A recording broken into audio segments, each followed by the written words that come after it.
Thanks for joining us tonight as we switch things up and let you in on some exciting news. The Factor team is heading to New York City this weekend, and we're going to give you an inside look at Roc Nation's inaugural Social Justice Summit. You heard me right. I said Roc Nation, as in Jay-Z's entertainment company.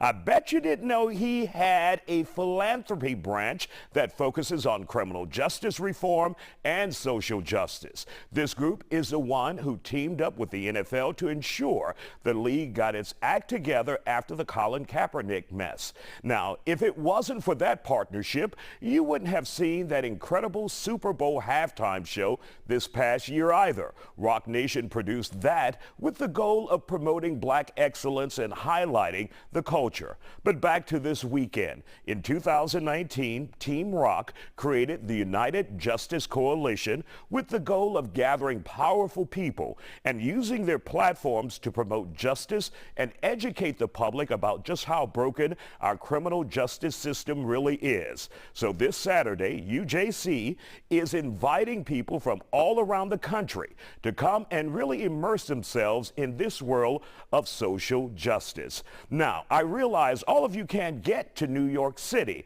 so I'll be there bringing you all the goods. And to talk a little bit more about this summit and what it hopes to accomplish, I spoke with Team Roc's boss lady in their social justice division.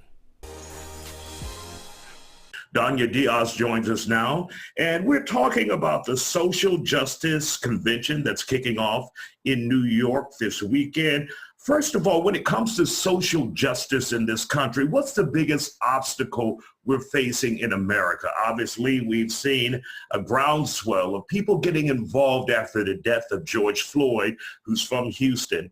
But what do we see as the biggest issue now facing us in this country?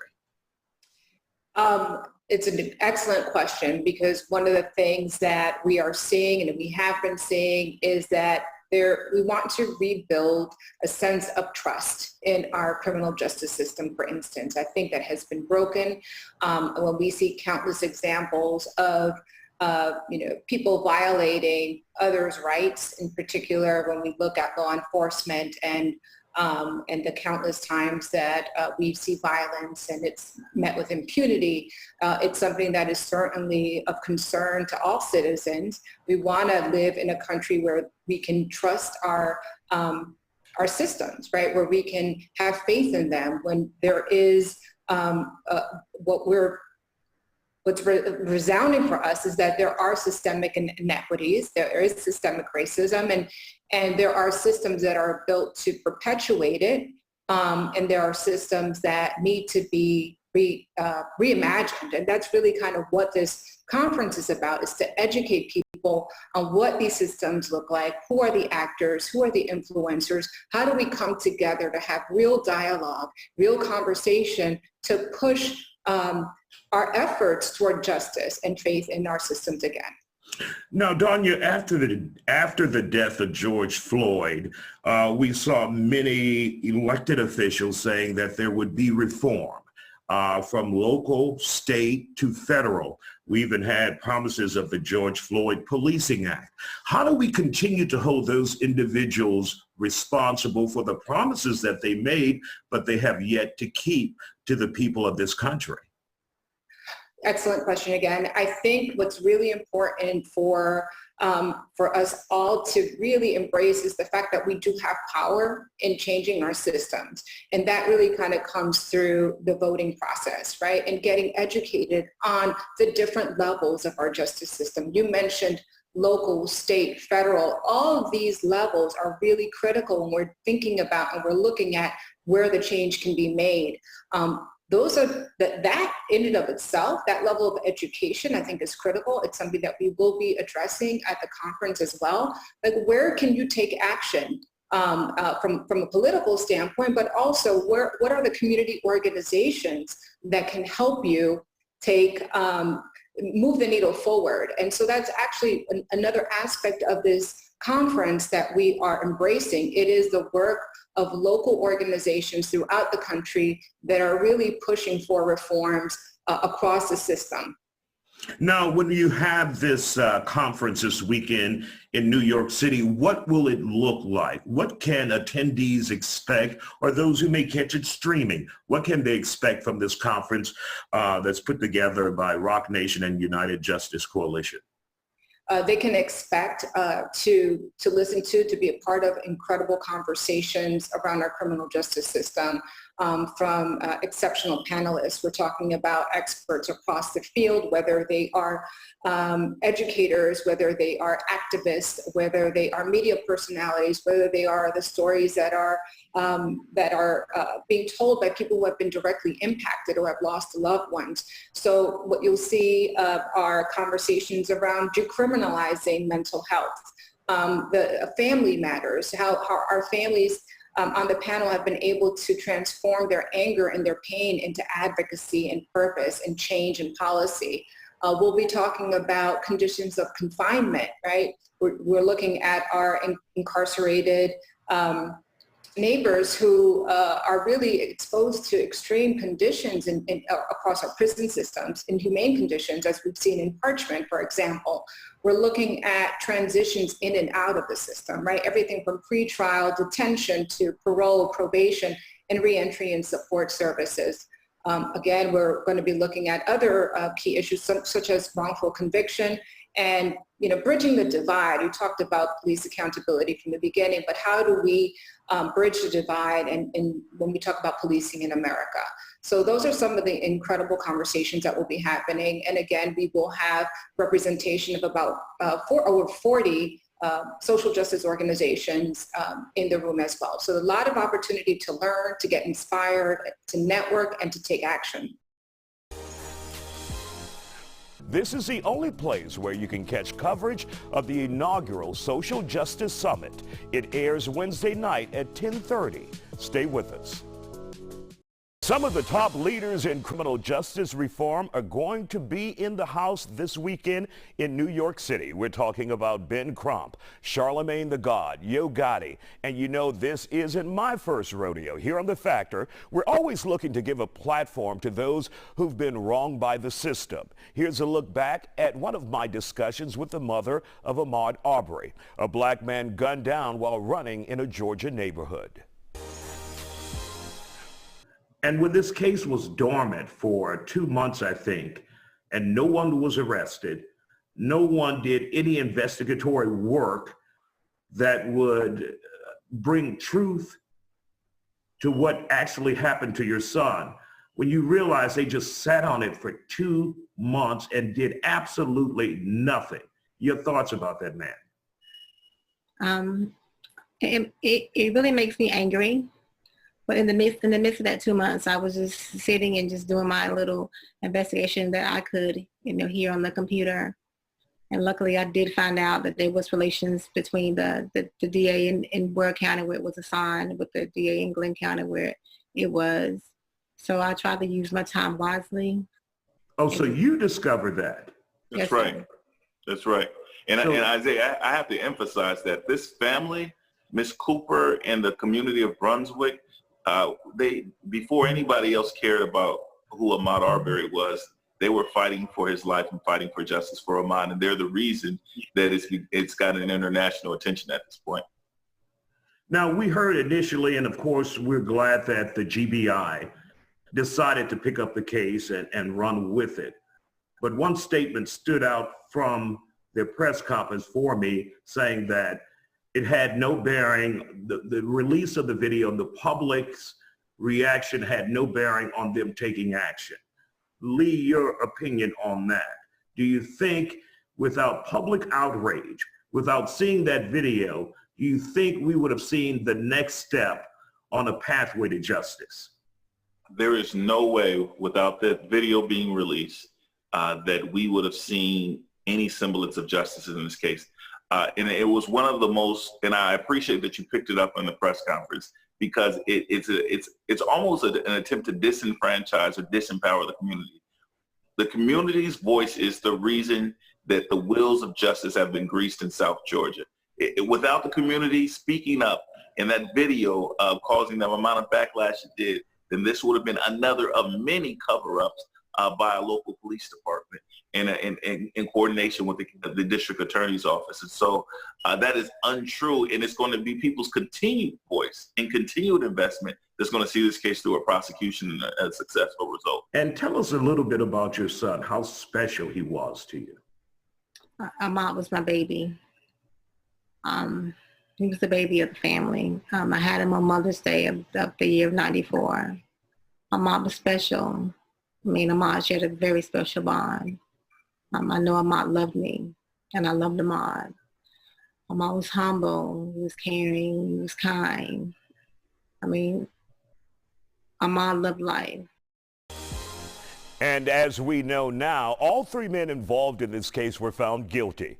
The gunman, Travis McMichael, and his father, Gregory McMichael, were slapped with life in prison, while their neighbor, the guy who filmed the fatal encounter, got 30 years. Still ahead, the fight to get innocent people from behind bars free at last. This is the only place where you can catch coverage of the inaugural Social Justice Summit. It airs Wednesday night at 10:30. Stay with us.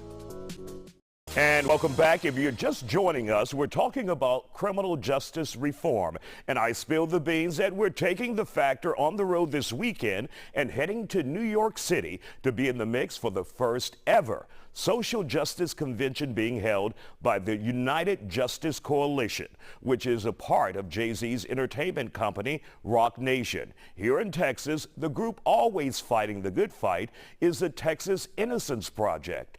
And I spoke with their director, Mike Ware, about why summits like this one happening in New York are so important.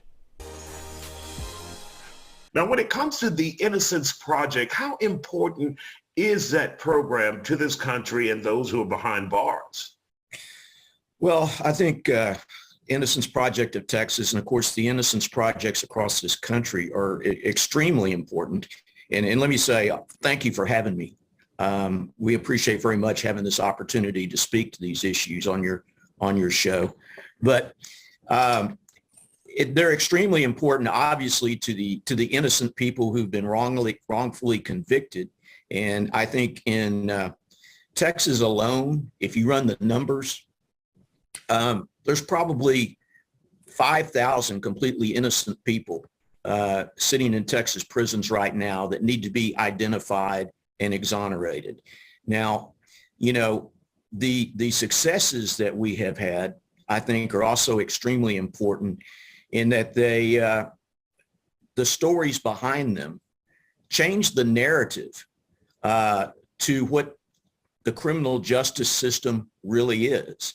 I think what most people believe, I think, based on what they see on CSI or Law and Order or read in the daily crime stories in the daily newspapers, is not an accurate depiction of what the criminal justice system is in Texas or in America. And I think the stories we're able to reveal through our innocence work and our exonerations, and once we're able to expose what all went into those wrongful convictions, that to some extent we're able to shine a light on what the true story is about the American criminal justice system. Now, we're doing this special report because of the Roc Nation Summit. How important are summits like this when it comes to educating the public on the criminal justice reform system that we need, or the criminal justice reform that we need in our system? Well, I think it's extremely important. I think summits like this are extremely important. I think it's extremely important that people such as are coming together for this summit, people of substance and leaders in their respective community, to shed a light on the criminal justice system. Because, like I said, most people have no idea about what the criminal justice system really is. They get their ideas, as I said earlier, from TV shows like Law and Order, or from reading the daily crime stories in the daily newspaper, which are in no way give an accurate depiction of what the criminal justice system really is. And obviously, one of the first steps in making the criminal justice system better or reforming it is shining a light on it and raising awareness as to what it actually is, and therefore highlighting its shortcomings. what would be your recommendation that they take a moment and learn about in the criminal justice system to get it right? Well, first off, the broad picture is just how unfair it is to the people involved, particularly poor people, how unfair which makes up most of who are in the criminal justice system, how unfair it is to poor people, how it's set up to be unfair to poor people, and how unfair it is to traditionally marginalized demographics, how unfair it is to the more marginalized communities that we have. People of color are way overrepresented in the criminal justice system, for example. To understand that the criminal justice system is used by politicians and law enforcement for all kinds of self-serving reasons that have nothing to do with truth or justice. Give us an example of that, Mike.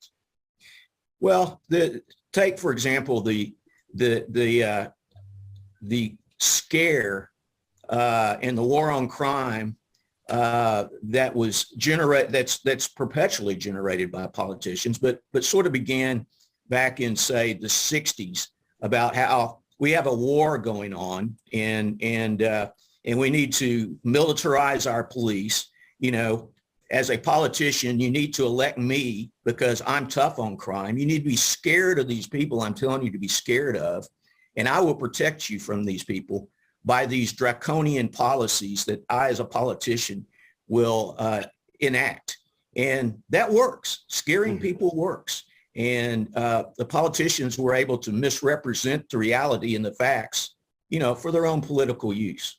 We at the Innocence Project of Texas are concerned about mass incarceration, and it is a problem in and of itself, but it's also a symptom of probably bigger problems in the criminal justice system, like systemic racism.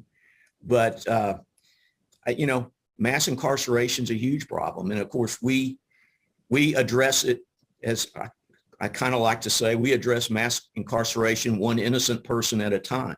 Mm-hmm. And that's where we start. And we like to think that by correcting these individual injustices, we can shed a light on what is wrong with the larger system, because we've got a system that is so intent on convicting as many people as we can that we convict innocent people, and we convict a lot of innocent people. Now, it's estimated between 2 and 6% of those incarcerated right now across this country are actually innocent, which is more than 60,000 inmates. We'll speak to one of those people after the break. Stay with us.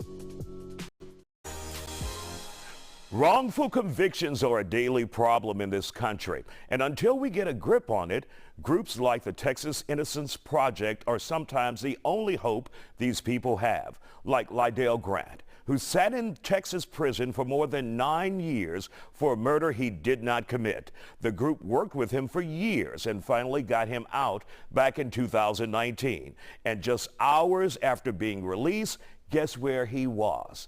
Chatting with us here in the Fox studio. You are out now. When they told you that you were being released on bond at this point, your thoughts on that? Well, Isiah, my thought was it couldn't have came no better, at no better time, man. I mean, this is going to be a wonderful and tremendous Thanksgiving.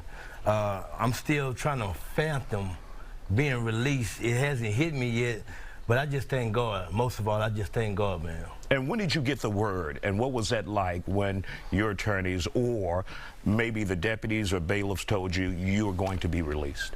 Well, this morning when I went to the courtroom and went before the judge, well, yesterday Chantel and Mike Ware, which are my lawyers, they came and told me, hey, how do you feel about being released? I was like, how the hell you think you gonna feel? You know, and I was like, he said, well, the district attorney office, they agreed to let you out on bond. And I just, man, it just hit me, man. I was like, how wonderful is God, man. Mm-hmm.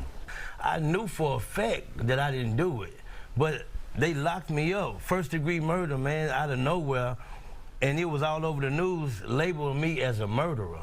I knew that I didn't do it, and I maintained my innocence from the beginning. I went in actually innocent, and today I'm out actually innocent. My story never changed. What does it tell the court? For those who may not be familiar with this case, what will it tell the court, this new DNA evidence? Well, it's pretty clear. It says Lydell is excluded, and there's someone else who is included or who is implicated in this case, and that's pretty clear. And I think once the court is able to see what the DNA evidence is and hear what it is and how it's tested, it'll be clear to them. Okay. And Lydell, when you heard about this new DNA evidence, what did you think? Did you put out much hope, or you were just letting your attorneys do the work? Well, basically, I was just letting my attorneys do the work, Mike. I mean, Isiah, it wasn't no surprise. Like I say, I've been innocent from the beginning.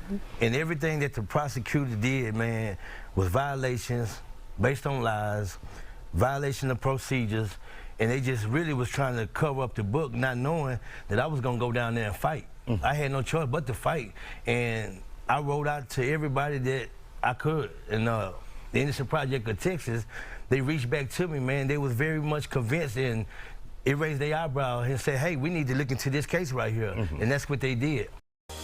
And last year, the court finally listened to the evidence and fully exonerated Lydell Grant. The DNA evidence pointed them to Jamarico Carter, who confessed to the murder. So case now closed. Grant will now receive up to $80,000 in state compensation for every year he was locked up. That'll do it for tonight's first half hour. Make sure you follow us on social media. You don't want to miss a moment of our wall-to-wall coverage. And don't forget to meet us back here Wednesday night, July 27th. We'll be right back.